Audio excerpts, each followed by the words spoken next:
প্রধান উপদেষ্টা ডক্টর মোহাম্মদ ইউনূসের নেতৃত্বে অনুষ্ঠিত হয় উপদেষ্টা পরিষদের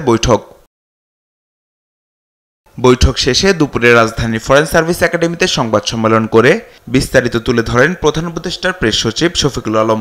বলেন, গুমের সর্বোচ্চ শাস্তি মৃত্যুদণ্ড এবং এর বিচার কাজ ১২০ দিনের মধ্যে শেষ করার বাধ্যবাধকতা রেখে গুম প্রতিরোধ ও প্রতিকার অধ্যাদেশ এর অনুমোদন দিয়েছে উপদেষ্টা পরিষদ।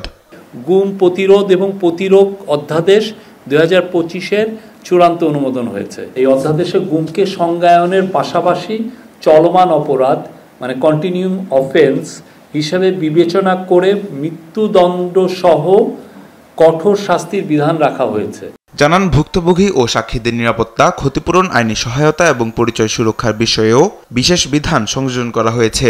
গুম প্রতিরোধ, প্রতিকার ও সুরক্ষার লক্ষ্যে বিশেষ ট্রাইব্যুনাল গঠন, অভিযোগ গঠনের ১২০ দিনের মধ্যে বিচার সম্পন্নের বাধ্যবাধকতা, ভুক্তভোগী, তথ্য প্রচারকারী ও সাক্ষীর অধিকার সুরক্ষা, ক্ষতিপূরণ এবং আইনগত সহায়তার নিশ্চয়তা প্রদান সংক্রান্ত বিধান অন্তর্ভুক্ত করা হয়েছে। এছাড়াও সরবরাহ ব্যবস্থাপনা ও পরিবহন খাত আধুনিকায়ন করতে জাতীয় লজিস্টিক নীতির চূড়ান্ত অনুমোদনও দেওয়া হয়েছে বলে জানান শফিকুল আলম। তামিম মাহবুব, দেশ টিভি, ঢাকা।